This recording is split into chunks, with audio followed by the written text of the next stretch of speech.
नमस्कार, DD news के इस विशेष समाचार प्रसारण में आप सभी का स्वागत है। मैं हूं आंचल गुलाटी, मेरे साथ हैं मेरी सहयोगी मनीषा। आगे बढ़ने से पहले एक रुख सुर्खियों का। राज्यसभा और लोकसभा में आज सूचीबद्ध विधेयकों को पारित कराने की सरकार की होगी कोशिश। वहीं विपक्ष ने एसआईआर समेत कई मुद्दों पर सरकार को घेरने की बनाई रणनीति।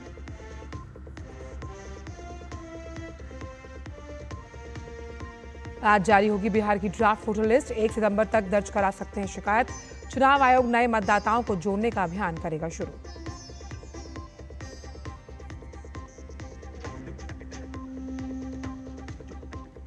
आज से बदल जाएंगे कई नियम। यूपीआई, ईएमआई से लेकर एलपीजी सब्सिडी तक अहम बदलाव। सर्वर पर दबाव को कम करने की कोशिश।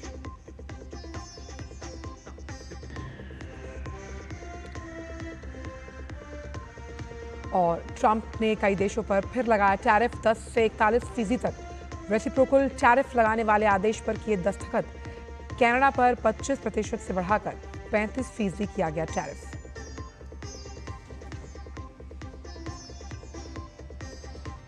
ओवल टेस्ट के पहले दिन इंग्लैंड के खिलाफ टीम इंडिया लड़खड़ाई। 6 विकेट पर बनाए 204 रन।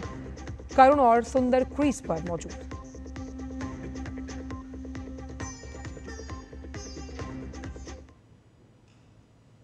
और आइए जानते हैं सभी खबरों को विस्तार के साथ। आज संसद के मानसून सत्र का 10वां दिन है। लोकसभा में आज 3 विधेयक, गोवा राज्य विधानसभा के निर्वाचन क्षेत्रों में अनुसूचित जनजातियों के प्रतिनिधित्व का समायोजन विधेयक, 2024 वाणिज्य पोत परिवहन विधेयक 2024 और भारतीय पत्तन विधेयक 2025 विचार और पारित किए जाने के लिए सूचीबद्ध हैं। गोवा विधानसभा से जुड़ा ये विधेयक राज्य में अनुसूचित जनजातियों के आरक्षण का प्रावधान करता है। लोकसभा में चर्चा के लिए वाणिज्य पोत परिवहन विधेयक 2024 भी चर्चा के लिए सूचीबद्ध है। इस विधेयक के माध्यम से समुद्री संधियों और अंतर्राष्ट्रीय दस्तावेजों के तहत भारत के दायित्वों का अनुपालन सुनिश्चित किया जाना है। वहीं लोकसभा में विचार और पारित किए जाने के लिए भारतीय पत्तन विधेयक 2025 भी पेश किया जाएगा। ये विधेयक भारतीय पत्तन एक्ट 1908 का स्थान लेगा। इसमें बंदरगाहों के कामकाज और प्रबंधन को रेगुलेट करने, शुल्क और प्रभार लगाने और पर्यावरण सुरक्षा उपाय करने से संबंधित प्रावधान मौजूद हैं।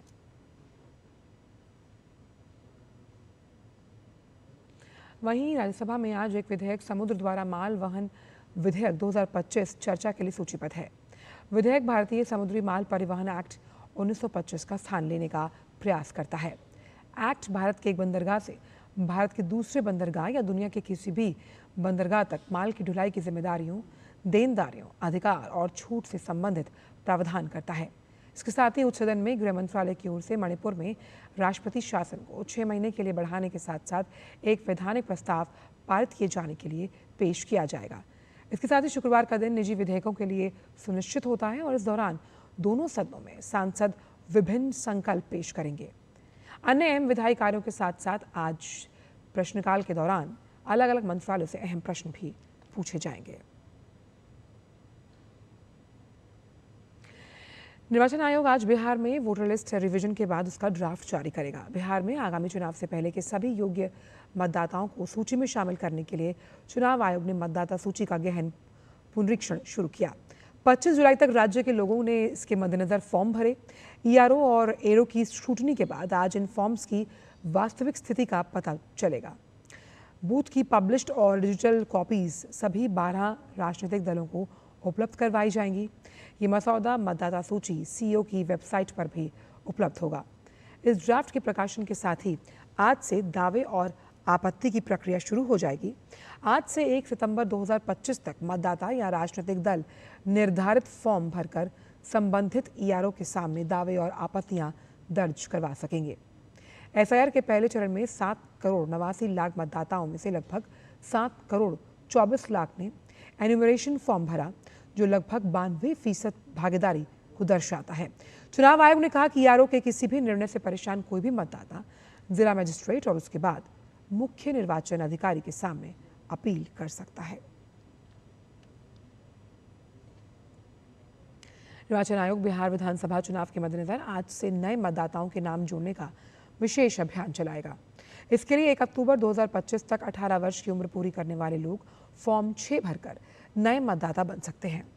आयोग ने स्पष्ट किया कि युवा मतदाता जिनकी उम्र जुलाई 2025 को 18 वर्ष की होगी या अक्टूबर 2025 या उससे पहले 18 वर्ष पूरे होते हैं, वो फॉर्म भर सकते हैं। उन्हें घोषणा पत्र के साथ फॉर्म 6 में अपना आवेदन दाखिल करने के लिए प्रोत्साहित किया जाएगा और इसके लिए आज से 1 सितंबर तक पूरे बिहार में विशेष अभियान चलाया जाएगा।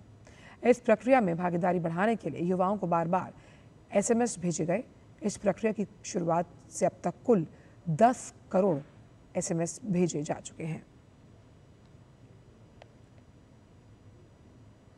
आज से कई अहम आर्थिक बदलाव होने जा रहे हैं जो आम लोगों के लिए राहत लेकर आएंगे। UPI में बैलेंस चेक और लेन देन की सुविधा को और भी बेहतर बनाया गया है। अब हर बार पैसे भेजते समय रकम लेने वाले का नाम दिखेगा, जिससे गलत भुगतान से आप बच सकते हैं। वहीं OTP सुबह 10 बजे से पहले, दोपहर 1 से 5 बजे के बीच और रात 9:30 बजे के बाद होगा। साथ ही UPI भुगतान असफल हो जाता है तो उसका स्टेटस चेक करने के लिए सिर्फ 3 मौके मिलेंगे। हर कोशिश के बीच 90 सेकंड का इंतजार करना होगा। इसके अलावा ऑयल मार्केटिंग कंपनीज ने 19 किलोग्राम वाले कमर्शियल LPG सिलेंडर की कीमत में 33 रुपये 50 पैसे की कटौती की। दिल्ली में अब ये सिलेंडर 1631 रुपये 50 पैसे में उपलब्ध होगा, जो पहले 1665 रुपये था। ये बदलाव निश्चित रूप से लोगों की जेब पर बोझ कम करेगा और सुविधा को बढ़ाएगा। अब सरकारी बैंकों को बिना दावे वाले शेयर्स, ब्याज और बॉन्ड राशि को निवेशक शिक्षा संरक्षण कोष में स्थानांतरित करने के लिए भी मंजूरी होगी। अमेरिकी राष्ट्रपति डोनाल्ड ट्रंप ने एक बड़ा फैसला लेते हुए कई देशों पर 10% से लेकर 41% तक के लिए रेसिप्रोकल टैरिफ लगाने का आदेश जारी किया। ट्रंप ने इस आदेश पर हस्ताक्षर करते हुए कहा कि ये कदम वर्षों से चले आ रहे व्यापार असंतुलन को दूर करने और अमेरिका की आर्थिक सुरक्षा को मजबूत करने के लिए लिया गया। व्हाइट हाउस के अनुसार ये नए टैक्स आज से लागू हो जाएंगे। अमेरिका ने पाकिस्तान पर 19%, बांग्लादेश और वियतनाम पर 20%, दक्षिण अफ्रीका पर 30% का शुल्क लगाया। वहीं अमेरिका ने कनाडा पर 35% का टैरिफ लगाया है, जो पहले 25% था। अमेरिका का आरोप है कि कनाडा अवैध नशीली दवाओं के संकट को रोकने में असफल है और अमेरिका की नीतियों के खिलाफ जवाबी कार्रवाई कर रहा है। बात क्रिकेट की। ओवल टेस्ट के पहले दिन भारतीय टीम के लिए इसे हम मिला जुला मान सकते हैं, जहां टीम ने टॉस हारकर खराब शुरुआत की, लेकिन दिन का खेल खत्म होने तक 6 विकेट पर 204 रन बनाए। करुण नायर 52 तो वॉशिंगटन सुंदर 19 रन बनाकर नाबाद हैं। हालांकि पहले दिन सिर्फ 64 ओवर का खेल हो सका। पहले बल्लेबाजी करने उतरी भारतीय टीम की शुरुआत अच्छी नहीं रही। यशस्वी जायसवाल 2 रन बनाकर एटकिंसन का शिकार बने। KL राहुल को 14 के स्कोर पर वोक्स ने आउट किया। कप्तान शुभमन गिल 21 रन बनाकर रन आउट हुए। संकट से घिरी भारतीय टीम को उबारने का काम किया करुण नायर ने, जिन्होंने अपने टेस्ट करियर में 9 साल के बाद अर्धशतक लगाने में सफलता हासिल की। करुण नायर ने 98 गेंदों का सामना किया, 7 चौके लगाए। ये मुकाबला शुभमन गिल की अगुवाई वाली भारतीय टीम के लिए काफ़ी अहम है। भारतीय टीम अभी सीरीज बराबर कर पाएगी जब वो ये मुकाबला जीतेगी।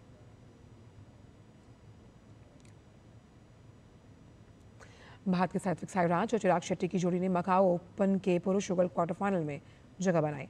प्री क्वार्टर फाइनल में सात्विक चिराग ने जापान की जोड़ी को 10-21, 22-20, 21-16 से मात दी।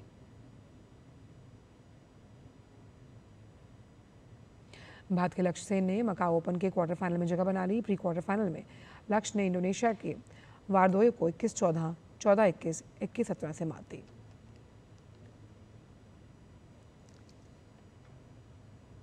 फिलहाल इस विशेष समाचार प्रसारण में इतना ही। मुझे और मनीषा को दीजिए इजाजत। नमस्कार।